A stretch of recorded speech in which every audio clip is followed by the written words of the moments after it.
न आधार कार्ड मान्य है, न पैन कार्ड मान्य है, न राशन कार्ड, न ड्राइविंग लाइसेंस। तो किस दस्तावेज के आधार पर आप ये साबित करेंगे कि आप भारत के नागरिक हैं? जो भारत के नागरिक ना हो वो वोटर लिस्ट में उनका नाम हटे। अगर आप भारत के नागरिक हैं तो आपको कतई घबराने की आवश्यकता नहीं है। वेलकम फ्रेंड्स, स्वागत है आपका हमारे YouTube चैनल पर। आज का वीडियो बहुत ही महत्वपूर्ण होने वाला है। अगर आपकी जेब में आधार कार्ड है, पैन कार्ड है, ड्राइविंग लाइसेंस है या आपके घर में राशन कार्ड है, आप समझते हैं कि ये नागरिकता के प्रमाण के लिए पर्याप्त सबूत हैं, तो आपको बता दें कि ये पर्याप्त सबूत नहीं है। भारत में चुनाव विभाग है, निर्वाचन विभाग है, वो एक अभियान लेकर आ रहा है जिसका नाम है विशेष गहन पुनरीक्षण अभियान। जी हाँ, SIR।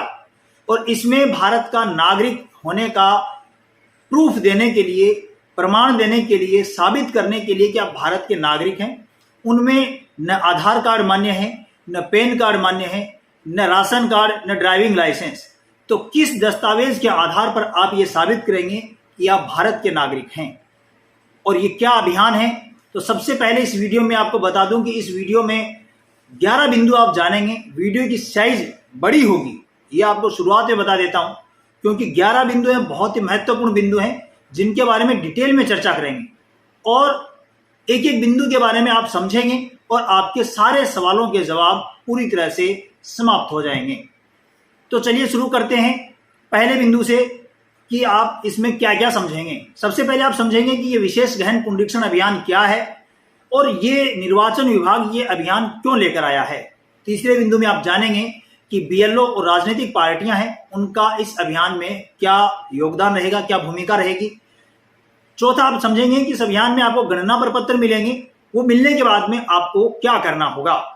पांचवें बिंदु में आप समझेंगे कि भारत की नागरिकता साबित करने के लिए आपको कौन से दस्तावेज देने होंगे।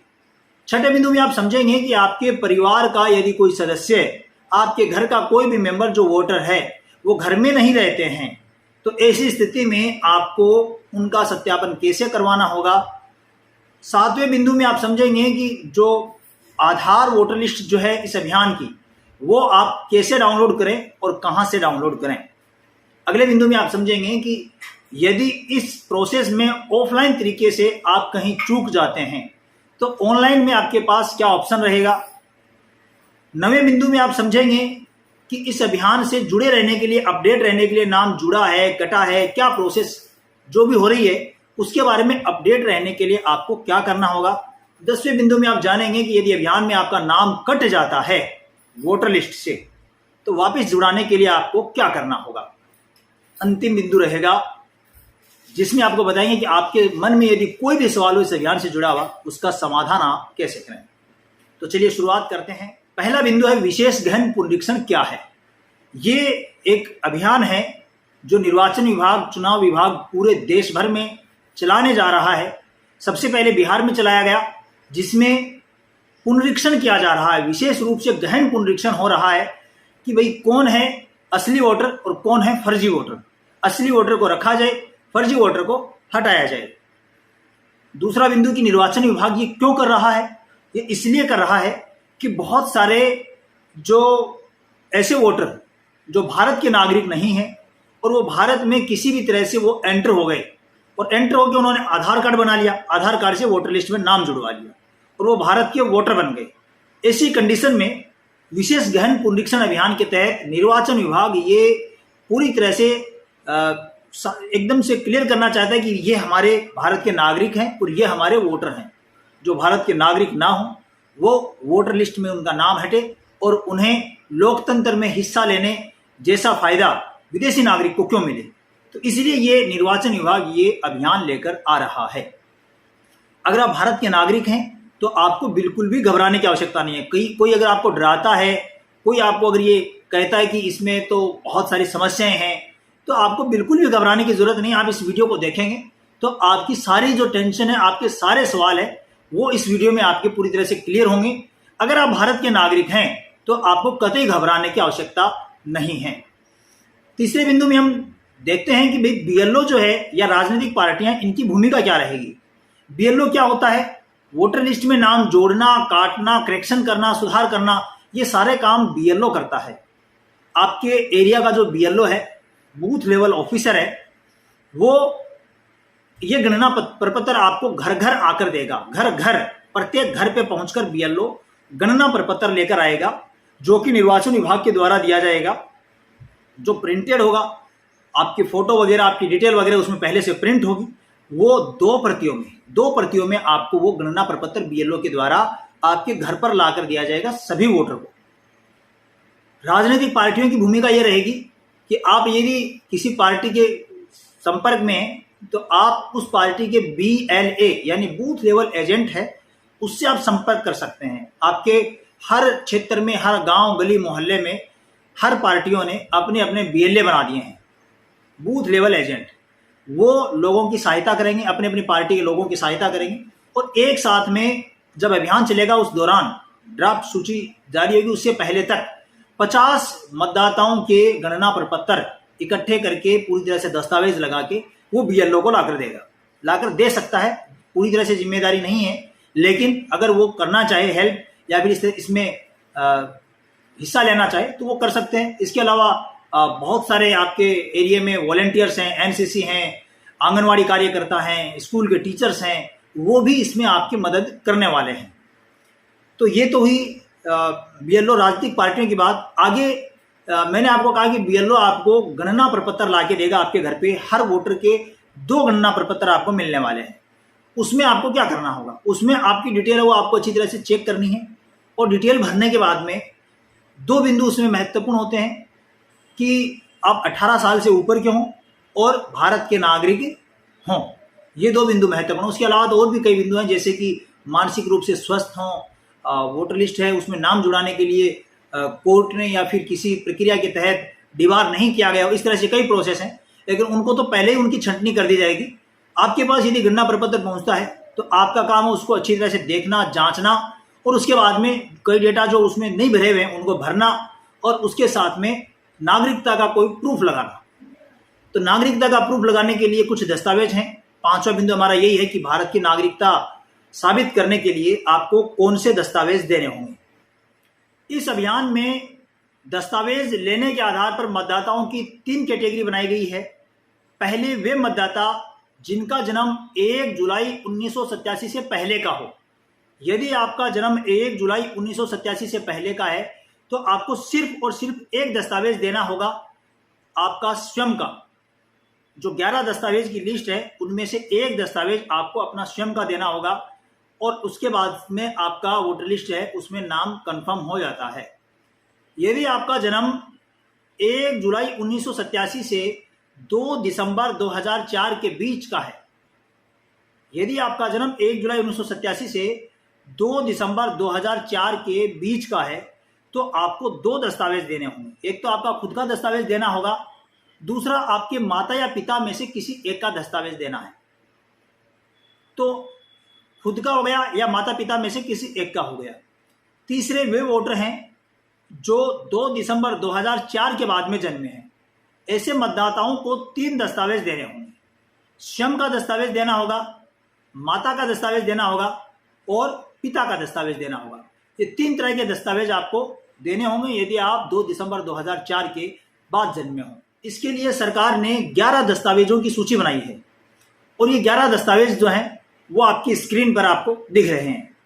आपके पास यदि कोई आपका पहचान पत्र है, सरकारी कर्मचारी से संबंधित है, ये आप भारत सरकार या राज्य सरकार के कर्मचारी हैं तो आपका कोई कर्मचारी होने का प्रमाण पत्र, पहचान पत्र है, या पेंशन का PPO है, पेंशन पेमेंट ऑर्डर यानी PPO है, या आप किसी सरकारी उपक्रम में रहे हैं तो उसका कोई पहचान पत्र है, आप पेंशनर हैं या कार्मिक हैं तो आप अपने कार्मिक या पेंशनर होने का जो आइडेंटिटी कार्ड या PPO दे सकते हैं। दूसरा आप देख रहे हैं कि 1/7/1987 से पहले का, 1 जुलाई 1987 से पहले का कोई भी पहचान पत्र, प्रमाण पत्र या दस्तावेज भारत सरकार का हो, लोकल अथॉरिटी का हो, बैंक का हो, पोस्ट ऑफिस का हो, LIC का हो, वो 1/7/87 से पहले का होना चाहिए। इसके अलावा सक्षम अधिकारी के द्वारा जारी किया गया प्रमाण पत्र जो है ये भी इसमें मान्य है। पासपोर्ट जो है पासपोर्ट है ये भारतीय नागरिकता का बहुत बड़ा प्रूफ होता है, बहुत बड़ा प्रमाण होता है, बहुत बड़ा दस्तावेज होता है। तो ये आप काम में ले सकते हैं। यदि आप मैट्रिक आपने की है या फिर शैक्षणिक योग्यता से संबंधित कोई मान्यता प्राप्त बोर्ड है या मान्यता प्राप्त यूनिवर्सिटी है, उसका आपके पास कोई दस्तावेज है तो वो भी आप उसमें लगा सकते हैं, वो भी मान्य है। आप राज्य के सक्षम प्राधिकारी के द्वारा जारी मूल निवास प्रमाण पत्र या बोनाफाइड सर्टिफिकेट जो है वो भी आप इसमें काम में ले सकते हैं। 11 के अंदर ये भी है। वन अधिकार प्रमाण पत्र, ये टीएसपी एरिया जो होते हैं उसमें रहने वाले आदिवासी लोग जो हैं उनके लिए वन अधिकार प्रमाण पत्र सरकार के द्वारा दिया जाता है, तो उसमें वे वन अधिकार प्रमाण पत्र काम में ले सकते हैं। 8वां बिंदु है जिसमें कि आप अपने जाति प्रमाण पत्र है सक्षम अधिकारी के द्वारा जारी किया गया, ओबीसी, एससी, एसटी या अन्य कोई भी आपका जाति प्रमाण पत्र है वो आप काम में ले सकते हैं। नागरिकों का राष्ट्रीय रजिस्टर, ये सभी राज्यों में नहीं होता है, यदि किसी राज्य में है तो वहाँ का राष्ट्रीय रजिस्टर जो है ये आप काम में ले सकते हैं। आप बता सकते हैं इस रजिस्टर में इतने नंबर पर मेरा नाम है। और परिवार रजिस्टर कई राज्यों ने जो बनाया है, लोकल सक्षम अधिकारी के द्वारा बनाया गया है, तो वो आप काम में ले सकते हैं। राजस्थान में ये 9 और 10 नंबर के बिंदु हैं, ये उपलब्ध नहीं है। इन 11 दस्तावेज में से 9 दस्तावेज आप काम में ले सकते हैं। अंतिम बिंदु जो है सरकार के द्वारा जारी किया गया भूमि या मकान आवंटन का प्रमाण पत्र, यानी जो पट्टा होता है, इस तरह का कोई दस्तावेज है, जमीन का आवंटन का या भूमि आवंटन का कोई प्रमाण पत्र है, वो आप काम में ले सकते हैं। तो ये 11 दस्तावेज आपके सामने मैंने आपको बताए हैं जो कि आप काम में ले सकते हैं। लेकिन क्या ये 11 दस्तावेज है ये आप ही काम में लेंगे? आपके घर का कोई परिवार का सदस्य यदि विदेश में रहता है या मान लीजिए किसी दूसरे राज्य में जॉब के लिए गया है, कमाने के लिए, या रहने लग गए हैं वहाँ पे, थोड़े दिनों के लिए रह रहे हैं, वापस आएंगे यहाँ पर, तो ऐसी स्थिति में उनका सत्यापन आप कैसे करवाएं जो घर पर नहीं है? क्योंकि अभियान है वो निश्चित समय में चलेगा, और इस समय में जब अभियान चलेगा तो आपको उस अभियान में अपने जो घर में जो सदस्य नहीं हैं उनका सत्यापन कैसे करवा सकते हैं आप। तो आपको बता दें कि इसमें यदि बीएलओ जो है वो पूरी तरह से संतुष्ट हो कि हाँ ये बंदा फला बंदा है, वहाँ पे गया है, बीएलओ संतुष्ट हो, तब तो आप इसको गणना प्रपत्र जो है इसको भरें, और भरने के साथ में उसको बताएं कि ये जो सदस्य है ये उस वजह से गया, दस्तावेज दें उस सदस्य के। यदि बीएलओ संतुष्ट होगा तो उसके प्रोसेस जो है वो आगे बीएलओ करेगा, अपने ईआरओ जो हैं उनको वो इस बारे में बताएगा कि इस तरह से ये बंदा है और इसी घर का सदस्य है, मैंने जांच पड़ताल कर ली है, और ईआरओ को अपनी रिपोर्ट दे देगा। लेकिन यदि उस सदस्य का नाम 2002 की वोटर लिस्ट में है, आपका नाम 2002 की वोटर लिस्ट में है, तो उसके लिए अलग छूट यह है कि उसको दस्तावेज के बजाय 2002 की वोटर लिस्ट जो है वो भी आप दे सकते हैं। सिर्फ राजस्थान के सदस्यों की बात कर रहा हूं मैं। राजस्थान में जो एसआईआर चल रहा है उसमें 2002 की वोटर लिस्ट को आधार माना गया है। ऐसी स्थिति में यदि आप राजस्थान के वोटर हैं, 2002 की वोटर लिस्ट में आपका नाम है, तो आप दस्तावेज के स्थान पर 2002 की वोटर लिस्ट में जो बीएलओ के पास में होगी, ऑनलाइन भी उपलब्ध रहेगी, सीईओ की जो वेबसाइट है, डीओ की जो वेबसाइट है, उनके ऊपर उपलब्ध रहेगी। उस वेबसाइट से आप ये 2002 की वोटर लिस्ट है ये आप डाउनलोड कर सकते हैं, और उसमें आप बता सकते हैं कि इस वोटर लिस्ट में हमारा नाम यहाँ पर है। उसके आधार पर भी आपका नागरिकता का प्रमाण जो है ये लगा सकते हैं। अब ये आता है कि भाई बीएलओ ने कह दिया कि नहीं मेरे को विश्वास नहीं हो रहा इस तरह से, तो ये प्रोसेस ऑनलाइन भी उपलब्ध है। यदि आप आसाम में बैठे हैं, यदि आप महाराष्ट्र में बैठे हैं, राजस्थान के सदस्य हैं, राजस्थान के वोटर हैं, तो आप वहां से अपना फॉर्म ऑनलाइन भर सकते हैं। जी हाँ, ये आप ऑनलाइन प्रिंट डाउनलोड करें, ज़रूरी जानकारी भरें, ज़रूरी दस्तावेज साथ में लगाएं, और उसके बाद में इस गणना प्रपत्र को ऑनलाइन जमा कर सकते हैं। ऑनलाइन कैसे करें, किस तरह से ये प्रोसेस रहेगी, इसके बारे में आप अगर जानना चाहते हैं तो आप कमेंट कर सकते हैं। इस वीडियो के अंदर वह प्रोसेस नहीं बताई जा सकती, वो अलग प्रोसेस है, वो अलग वीडियो के माध्यम से आपको बताई जाएगी। आगे आपको इससे अपडेट रहने के लिए क्या करना होगा? देखिए, इसमें यह होता है कि यदि आप इसमें अपडेट रहना चाहते हैं तो आपको अपने बीएलओ के संपर्क में रहना होगा। आप बीएलओ से पूछ सकते हैं कि अभियान कितनी तारीख से कितनी तारीख तक चल रहा है, अभियान जो उसमें मैंने अपना गणना प्रपत्र दे दिया। गणना प्रपत्र देने के बाद में जो ड्राफ्ट सूची तैयार होगी वह कब जारी होगी, ड्राफ्ट सूची में आपका नाम है या आपका नाम कट गया है, आपको उससे अपडेट रहने के लिए बीएलओ से ही संपर्क करना होगा। और अगर नाम आपका कट जाता है, ड्राफ्ट सूची में आपका नाम नहीं आता है, तो घबराइएगा नहीं, अभी फाइनल सूची जारी नहीं हुई है, ड्राफ्ट सूची जारी हुई है। आपको फाइनल सूची जारी होने से पहले प्रपत्र 6 भरना होगा, एनेक्सर डी आपको भरना होगा और दस्तावेज, जरूरी दस्तावेज आपको साथ में लगाने होंगे। और ये सारे दस्तावेज वगैरह लगाकर, फॉर्म भरकर, एनेक्सर डी लगाकर आप अपने बीएलओ को दें। फाइनल सूची जब जारी होगी उसमें आपका नाम जुड़कर आ जाएगा। और बड़ी बात यह है कि इस अभियान में बहुत सारी ऐसी बातें हैं जो आपको हो सकता है कि अभी कंफ्यूजन में हो, आप समझ में ना आई हो। तो उस स्थिति में आपको क्या करना होगा?